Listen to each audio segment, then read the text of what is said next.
The physical transformations of a university reveal changes within the institution and society at large.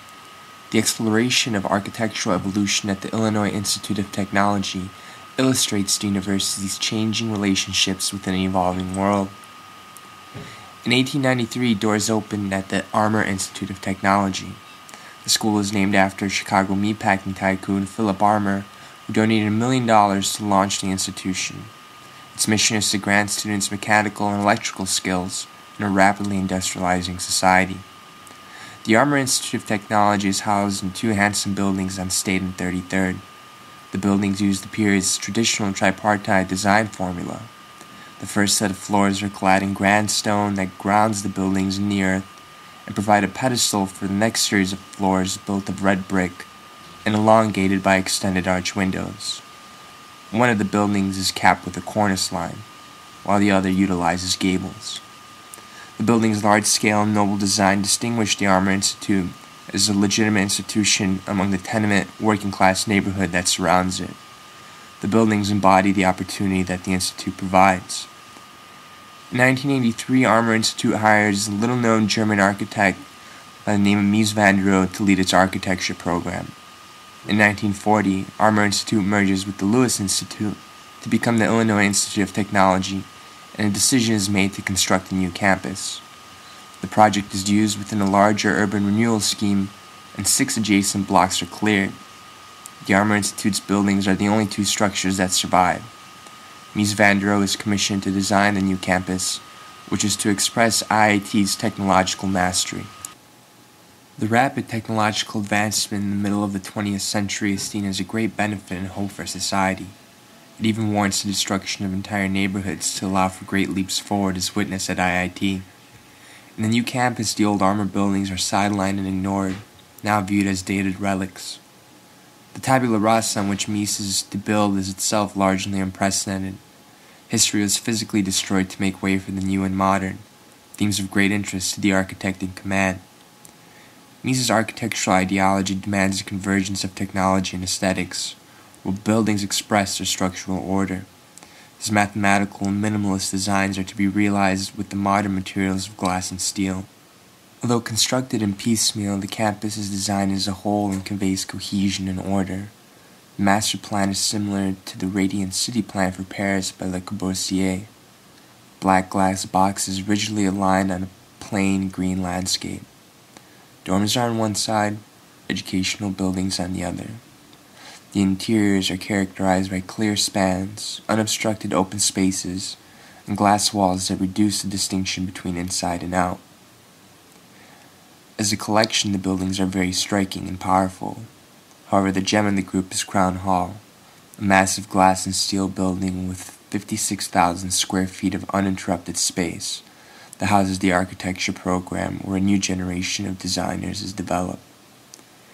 Indeed, the Illinois Institute of Technology enjoyed a growth in both enrollment and prestige as the campus grew. Mies' profile is elevated and he builds defining structures like the Federal Center in the heart of Chicago.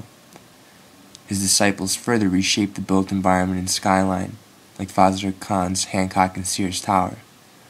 The design principles pioneered at IIT spread far beyond Chicago's near South Side. Although Mies's modernism defined its epoch, the movement proved valuable as the paradigm began to shift. Adjacent to the IIT campus, massive modernist housing projects were built that descended into crime and destitution. It proved that there was not one solution to all design challenges. Modernism began to be viewed as cold, anonymous, and not responsive to human needs. Indeed, its hegemony in architecture also made it dull and boring. With the century about to conclude, Mies modernism had become old and dated. The Illinois Institute of Technology had not erected a new building in decades, and the university's enrollment was down half from its height, and a malaise lingered in the school. If the Illinois Institute of Technology was to regain its stature and attract prospective students, it needed to do something bold. In the 1990s, IIT began a capital fundraising campaign to shape the next century at the university. A central component would be construction that would upgrade student services and the campus experience. Shortly into the new millennium, IIT produced 2 bold new buildings.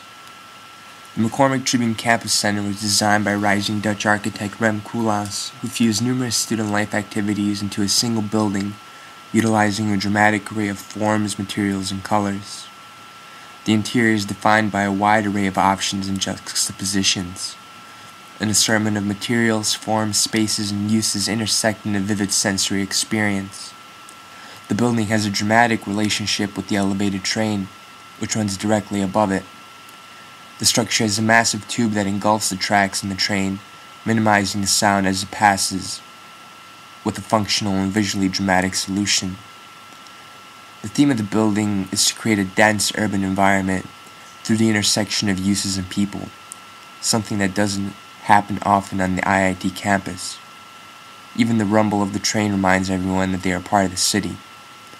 The powerful display of stimulus and individuality is in stark contrast to the internal voids and external anonymity of Mises' designs.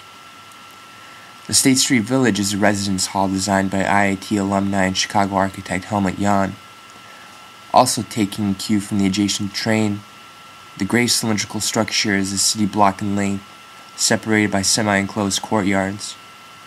The building continues the urbanization theme of the campus center across the street by raising the population of students living on campus. Yet the building is more restrained, aesthetically, and creates a middle ground between Koolhaas and Mies. The two structures illustrate postmodern architecture, an evolution from Mies forming the new centers of campus life. They embrace the train and its urban connections, embedding it as an actor within the IIT campus environment, and not treating it as a scar. The buildings succeed in refreshing IIT's image and re-energizing the campus. They mark the progress of one century while looking forward to the next one.